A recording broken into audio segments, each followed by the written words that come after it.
Hi, everyone. Are we ready? So half of you are going to be disappointed that what was written outside is not the talk I'm giving, and half of you will be expecting the talk I am giving, because on the website, it's the talk I am actually giving, but on the paper, it's not. And then I told Rob that, and he said it's basically the same talk. So you'll have to be the judge of that. But before we get to this amazing talk, I just thought it'd be really fun to do some JavaScript Jeopardy. So why did the computer go to therapy? I will tell you why. It had too many bytes. Okay, why don't programmers like nature? Too many bugs. Thank you, Jesse.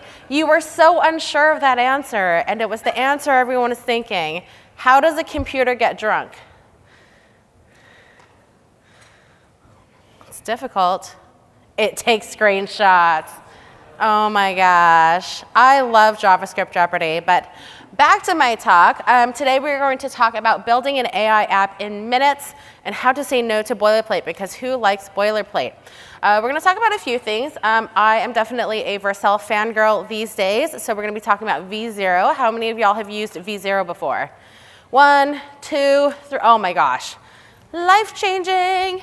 So we'll go through that. We'll talk about RAG as well. Fine-tuning, we'll talk about Vercel's AI SDK as well, and then a few things that I think apply a little bit more in the, I don't know, corporate world, I suppose, entity resolution, and also a few things that you should probably have in your AI toolkit. So we're going to go ahead and get started. I'm going to talk about v0. So v0 allows you to basically go from concept to code in minutes.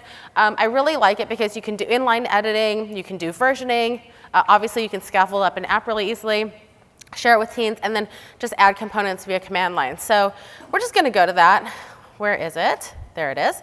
OK, and this is v0.dev. Again, it's a tool made by Vercel, and I'm going to build a chat app. So build a chat app that has 2 chat apps in it.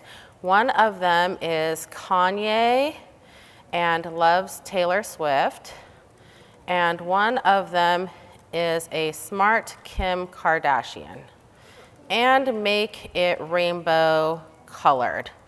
So you'll see that I just press enter right here, and then it's thinking, and it's going to build literally the most amazing app you've ever thought of, ever seen in your entire life. So it's telling me what it's doing. It says, I'm going to create a fun rainbow colored chat app with 2 chat interfaces, and you can see over here it's generating the code for me, and then it's, it's giving me the file right here. You can see over here also it says v1, and so in just a second it's generating the preview. There we go. Beautiful preview. It is rainbow colored. And then in just a second it's going to actually tell me as well what it built. So it's going to tell me here's a breakdown of the implementation. There's a gradient background. The chat interfaces are implemented as cards, which are semi-transparent. They have a backdrop. Each chat has its own state for messages, et cetera, et cetera. And then to use this component, you simply need to import and render it into your next application. Here's placeholder images, et cetera, et cetera. So let's just talk to Kanye really quickly. Hi, Kanye. Tell me how to be cool. Press send. And he says, I'm going to let you finish, but Taylor Swift is one of the best artists of all time. Thank you, Kanye. Kim, you're so smart. And Kim, I see where you're coming from. How does this align with the current social justice movements? Thanks, Kim. Love that. But also, I talked about the idea of being able to just edit something in line, right? So you can see the responses over here, but you can just change, something, anything like maybe instead of type your message, maybe say like magic or something like that. And then we can go to the preview, and you can see magic. So again, it's very easy and flexible to hang out with and use. But I can also say something like, hey, change the rainbows to be blue and purple instead. And again, just a visual illustration of what that looks like. It's thinking. And then it's telling me it's going to modify the chat app really quickly. So here it's going to basically go to the TSX file and then edit it for me. There it is. See, look, it's finding it. It's like, here's where I'm going to edit it. And then boom, there we go. So pretty. But you can also see here, now I have this V1 and V2. So again, it's very easy to do versioning and very easy to spin up something and scaffold up something super easy. I can easily add this to my code base as well. So I can just do it via command line. Or, again, if you just want to copy paste or if you don't want to use Next, it is a little bit more annoying, but it does get rid of a lot of boilerplate for you. And I can go ahead and share this as well. So I'm going to go ahead and share this publicly. Oh my gosh, look, I can share it on Twitter. So if you're following me on Twitter, check out the Rainbow Celebrity chat app built with V0. Done. I went ahead and tweeted it. So I think it's amazing, and I think it's super empowering for people who don't code, or if you, have a manager who is trying to, or like me, my developers love working with me because I have so many specific instructions, meaning I don't have any specific instructions at all, and I'm expecting them to read my mind. But again, a great way to scaffold things up and hang out. So a little bit about me. My name is Tracy. I'm the CEO of a company called v0.dev. We are a software consultancy. We are hiring. We're 100% remote. I used to live in Raleigh, specifically Cary, and I miss it. I miss downtown because now I live in Atlanta, and while I love Atlanta, I basically live in the Cary version of Atlanta, which is Peachtree Corners. Downtown Raleigh is nicer than downtown Atlanta. So I love that. We're a global team, so we have people all across the continent, but we are looking for senior projects leads and architects, so you can always email jobs at this., or tweet at me, or LinkedIn me, or whatever it is. I'm also on the RxJS core team. I don't know if you all knew, but observables are coming to the browser by the end of December. So thank you, Dominic Farolino on the Chrome team who is working on that. Very excited. And I'm also a Google Developer Expert for Angular and a Microsoft MVP. At this., we do software consulting. We have a lot of really amazing clients that are listed on our website. So that's a little bit about me. We are going to talk a little bit about RAG today. So how many of y'all have heard of RAG? Okay, that's like half-ish, a little bit more than half. How many of you have implemented RAG before? Not that many. I see like 5, 6 hands or something like that. So that's cool. And I feel like every time you turn around and hear AI, you also hear RAG, right? So what is RAG? So RAG is Retrieval-Augmented Generation. And what it does is it just gives you a little bit more than ChatGPT, which is nice, right? So it gives you more enhanced contextual understanding. It's going to reduce model training because you don't need to train a model to do RAG, and also improve accuracy of questions, right? So everybody wants to build a chat bot because it's just so impressive to have a chat bot. I still feel that way. And then the other half of people are like, oh my gosh, please stop building chat bots. We don't need another chat bot. So depending on which side you are on. But Carter over at DataStax, he explained RAG to me earlier this year, and I was like, wow, this really sticks with me, right? So if you think about RAG, and we do it backwards, going from generation, the G part of RAG is just using ChatGPT in your app. The augmentation part is telling Gen AI what it is, how should it respond, what is it, et cetera. And then the retrieval aspect is retrieving relevant data that you have stored into a vector database that the SLM or LLM may not know specifically to produce more accurate and contextually appropriate responses. So we're going to go into that really quickly. So the generation part, let's see, where is it? Okay, here we go. I'm just basically using ChatGPT, or not ChatGPT, OpenAI, which is ChatGPT. But I'm using OpenAI in my app. I'm using the Vercel AI SDK that makes it so easy for me to just add it into my app. I think the most important thing when you guys are building with AI is just really making sure that you're creating ways that your code can be changed over time, or you can insert in new different things, right? So you want to make sure your code is flexible in that way. With Vercel AI SDK, you can basically just say, hey, you know what, I'm going to use this model. You can easily change out different models if you want. So that's the generation part of RAG, right? I think another really cool thing about Vercel's AI SDK, or Vercel's AI SDK, is they also have a playground. So this is cool. I chose Google Gemma, and then like Meta's Llama, and then Cohere over here as examples, but you can use a bunch of different models, and obviously you have to pay for a few of them. But you can actually, the reason why I actually like this is because it will tell you prices, of course, but also, every LLM, SLM is a little bit different in terms of how it responds to you. So I'm gonna say, tell me what you want, what you really, really want. Not a Rickroll, but a Spice Girls roll. And you can see Google says, I'm unable to express subjective desires or personal wants. Llama says, I'll tell you what I want, what I really, really want. I want a ha ha ha ha ha, but most of all, I want to be a Spice Girl for a day and sing Wannabe. Thanks, Facebook. And then you can see Cohere says, I generally want to help you in the best way possible. As an AI chatbot, my primary goal is to provide accurate and useful information. I can tailor my responses, et cetera, and I'll do my best to give you what you really, really want. So again, depending on what type of app you're building, right, your use case, you're going to potentially want to use different models, right? And again, with Vercel's AI SDK, it's just very easy to add that into your app. So then you have the augmentation part of it. And so the augmentation, remember I told you we're going to tell the model what it should be. So in this case, for the past year, we've been hearing a lot about React server components, and you either love it or you hate it, or the internet is on fire on it. And so I was like, you know what, let's create an RSC GPT. And so I'm telling my little RSC GPT chatbot here that it's a professional React software engineer with a lot of experience in server components. And then I'm saying use the context below to augment what you know about Next, React server components, et cetera, and then formatting the responses using Markdown where applicable, and don't return images, right? I'm also telling it to talk like a Valley girl, which you'll see in a second that maybe that wasn't the best choice. But this is the augmentation part of RAG.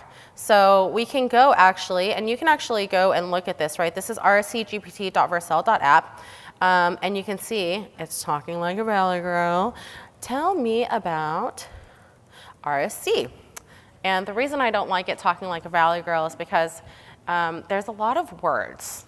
OMG, like React server components are like totally the new kids on the block in the React world. And so, yeah, like maybe I should have said, talk in bullet points instead or something like that, right? But again, it's so cool that you can just build anything you want. You can have whatever personality you want, right? And it's very flexible in terms of how you want it to interact. So that's the augmentation part of RAG. And then you have the retrieval part, which I think, again, I don't know, I feel like if you haven't messed around with the vector database before, you're like, oh, okay, what is this new thing that I'm having to do? So I'm going to show you how to very easily do it. Basically, what I did is I used DataStax's AstraDB, and I created this little script right here, and I created kind of based on an example that Carter already had. He created like a Swifty GPT, and so this little script here is basically allowing me. I basically took new information about React server components and said, hey, I want to put this into a database so that you have more understanding about what I want. Now, since we are doing an AI talk, I want to show you guys how amazing it is to use something like Copilot. So I can say, what does this code do? And you'll see over here that it's going to tell me exactly what the code does. Oh, please provide, okay, fine, I will highlight it. What does this code do? And GitHub Copilot is just going to explain everything for me. So it's going to tell me about the imports that it does. It's going to talk to me about the environment variables. And again, it's just going to walk through my code. So I really love GitHub Copilot, especially for people who are new or learning or mid-level, et cetera, because you don't have to ask a senior developer, right? You just have the AI doing it for you, which is amazing. You'll see over here that it's defining an array of URLs. It's going to scrape it, and then it's going to go ahead and create a collection and dump it into my database. It also gives me a really cool summary over here. And so again, what it's doing is it's basically scraping these web pages and then it's dumping it into AstroDB. So when it's done, you'll see that it looks like here. So it's stored in little vectors over here, but now it has context for React Server components that maybe I wasn't getting before, right? So that is what RAG is. So easy, right? Anyways, and again, you can check it out over here, rcgpt.vercel.app. But also, as I was doing all of this, then I heard about fine tuning, and I said, oh, another thing. So do I need, does that mean I don't do RAG anymore? Do I need to do fine tuning?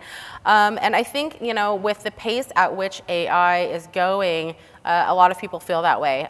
So Sam, you guys might know Sam. Is his name Sam? Oh my God, I can't remember. Anyways, he does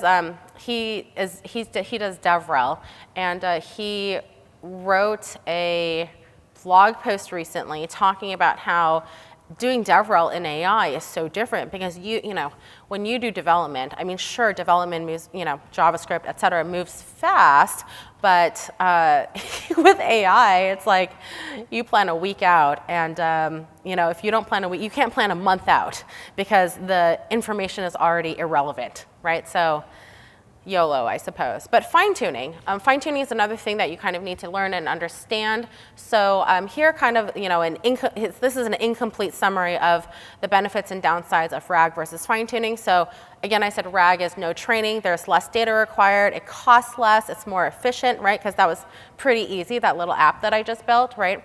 And it's obviously data quality dependent. So you have to make sure that there's no, they say garbage in, garbage out, right?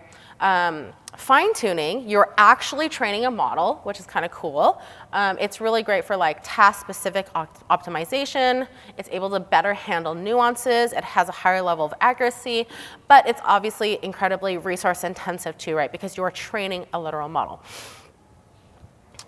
Different use cases, so RAG, of course. We have the chatbots, so customer chatbots are really great. Tech support, personalized learning, search engines, et cetera. With fine-tuning, you're probably seeing it in, whether it's the healthcare and life sciences sector or the financial services sector for financial forecasting, medical diagnoses. It's great for technical docs as well, custom copywriting, sentiment analysis. So again, just whatever you're using it for, you'll have to kind of decide which one is the best use case for you. I want to go into fine-tuning a little bit, and I'll show you a little example. So with fine-tuning, you are training a model, right? And so what I wanted to train the model on was just this simple blog post. So this is a blog post on the this website, and it's just a React Conf 2024 overview. And what I need to do is turn it into, I don't know how to actually say it, it's JSONL, I'm not sure exactly how to say it, but anyways, it's this format. And so what I said, I asked, obviously used ChatGPT and said, hey, turn this blog post into this format, and put it in question and answer format. So you'll see over here, I have this JSONL. Somebody tweet at me and tell me if I'm saying it wrong. But you'll see over here that I'm saying that RCGPT is a professional React software bot engineer with a lot of experience in server components. And then it turned everything, right, from that blog post into a question and answer. So it's saying, hey, what growth statistics were shared about React Native? And then specifically, you'll see all the answers are saying, as an RSC and Next.js expert, I know that, Lauren Tan delivered, et cetera, et cetera, et cetera. And then it ended off with to infinity and beyond bots. And again, I'm just using this as a way to illustrate to you how different it is than RAG, right? So if we go over to rcgpt-finetuning.vercel.app, you can see I can say, tell me about RSC. And then it will very specifically, as I trained it, respond in exactly the way I was expecting it to. As a RSC and Next.js expert, I know that X, Y, and Z, to infinity and beyond bots. So that's, again, a little bit of a difference of fine-tuning versus RAG. And you can, again, access that and mess around with it later on.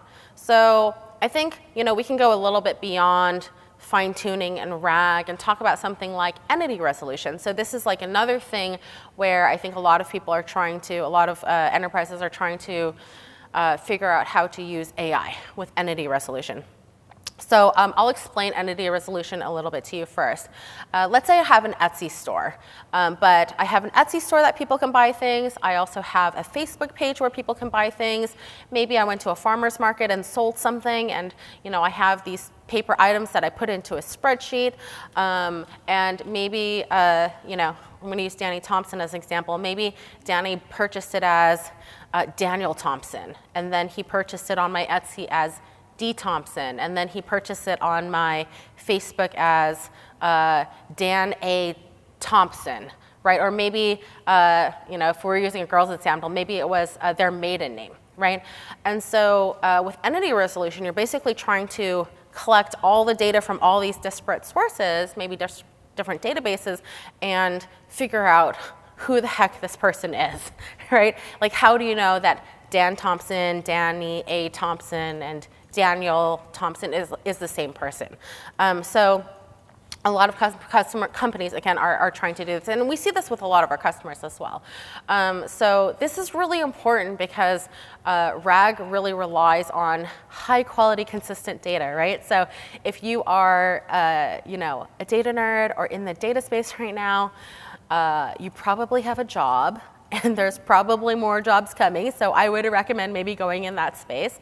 But again, understanding how to kind of resolve these entities really allows you to be able to maintain and scale RAG systems a little bit better, right? Like the more you ingest, you want to make sure, again, your data is more relevant or continues to stay relevant. So I talked a little bit about this Etsy example, but this is really great for personalized marketing, right? If I know that Danny went and purchased 5 things from me, and I didn't even know that just looking at my Etsy store, now all of a sudden I understand that Danny actually has been following me everywhere. Maybe he's stalking me, I don't know, but it's a really good way to understand my customer. And I can do better marketing to him. Fraud detection and prevention, so I've used in fintech and financial services. Healthcare and patient management, this is another great example. We always are hoping that healthcare providers start to work better together, and maybe Epic will take over the world one day. You would think that that's probably the case, but merging patient data, right? This is especially important when you're going through pretty intense treatments, like let's say breast cancer or any other cancer treatments, and you have data here, you're seeing 10 million different specialists. How do you kind of take it all and like merge it into a cohesive story for a provider to be able to diagnose and create better treatment plans and have better patient outcomes, right? It's exhausting as a patient to be able to have to do all that, but hopefully AI helps us in the future. So that's kind of what entity resolution is awesome for. And again, we do see a lot of companies right now kind of like looking at that. And that's why, again, I feel like data people really have a great job right now, because that's what everybody's kind of focused on. We have to clean the data so we can do X, Y, and Z. Here's another secret. So I think also when we think about AI, I think one of the things that I always say is really amazing about this AI craze is that, especially in highly regulated markets, if it's not broken, don't fix it. I don't know how many of you all have worked in that type of environment or do work in that type of environment, but when you stick AI in there and all of a sudden, the higher ups need to pay attention because it's in their faces, it forces people who aren't used to change or don't want to change to change. Now, that's not saying, hey, I'm going to adopt AI, but it's forcing them to have to think about something that maybe they didn't have to think about because they wanted to keep things the way they were. So I love that it's allowing us to, kind of change our mindset, right? Because you would hope, hey, if I need to make a small change here, maybe I'm more willing and flexible now that I've exercised that muscle to make more changes, right? So I think that's great for us as developers, and again, for executives as well, to start thinking about, hey, what's next? So I hope more innovation comes out of these highly regulated industries because AI has introduced it. But I also think that AI can be very intimidating because you're thinking, oh my gosh, I need to do machine learning. What is all this stuff? Like, how am I going to do all of this? And I think the thing that's really great about our industry and all the tools out there is literally something for every single case. So great example is, Rob and I were giving this talk, and while we did not do this, so we've done, I think, 75, 80 or so leadership exchange podcasts, right? So interviewing executives and talking to them about things that are important in leadership. And I said, hey, let's dump it all into a RAG database, and like a vector database, and just do RAG, and it's going to be amazing. And then it's just going to write a talk for us. And he said no. And so he went back. I mean, each one of these episodes is 30 to 45 minutes long. He went back and listened to every single one. And then that's how he wrote the talk. And I was like, okay, bro, but I don't have time for that. So I would have much preferred to talk to a chatbot and have that work, right? But a great example, right, I was like, how do I take all this information? Because you think about it, okay, I don't have the transcripts, so I need to go to YouTube, then I need to figure out how to download the transcripts, and then I need to figure out how to dump all the transcripts into this, and it seemed like so many different steps. But then I asked Carter from DataStax, and he told me about unstructured and hooked me up with those DevRel people, and unstructured basically does it for you. So she opened up a Google notebook, and she was like, boom, boom, boom, boom, boom, here you go, and then, magic, and it was just done. And unstructured actually just pulled everything from YouTube. All I needed was the URLs, and it was done. So it really, if you're thinking about AI and you're thinking about doing something, you should really check to see what other tools are out there that probably are going to save you tons of work, right? So we talked about entity resolution. So Amazon has an entity resolution service, and TensorFlow, Vercel's AI SDK, I talked about, right, V0. There's just, again, so much, and there's so many different apps out there that will help enable you for the future, or for now. So I didn't get to go deep, deep, deep into some of this stuff, but you can actually check out, we did this in 3 sets. So here's the little bit.lys, but if you want to go a little bit deeper into exactly how things were built, you can check this out. Me and my coworker Mark did this, and it's really fun. He lives in Egypt, so I was like, okay, I have this idea. He did it, and then I woke up, and then we paired on it, and it was amazing. So he's so much fun to work with. I love it. I'm always excited and happy to chat about different things, so you can follow me on Twitter @LadyLeet or on LinkedIn @Tracy S. Lee. We are hiring, so I'm always happy to chat later on after this. And you can check out this dot as well. So we have a pretty amazing blog on our website. And then, if you ever need consulting, let me know. And that's my email address. So thank you so much for attending my talk. And I hope you guys have a good rest of the day.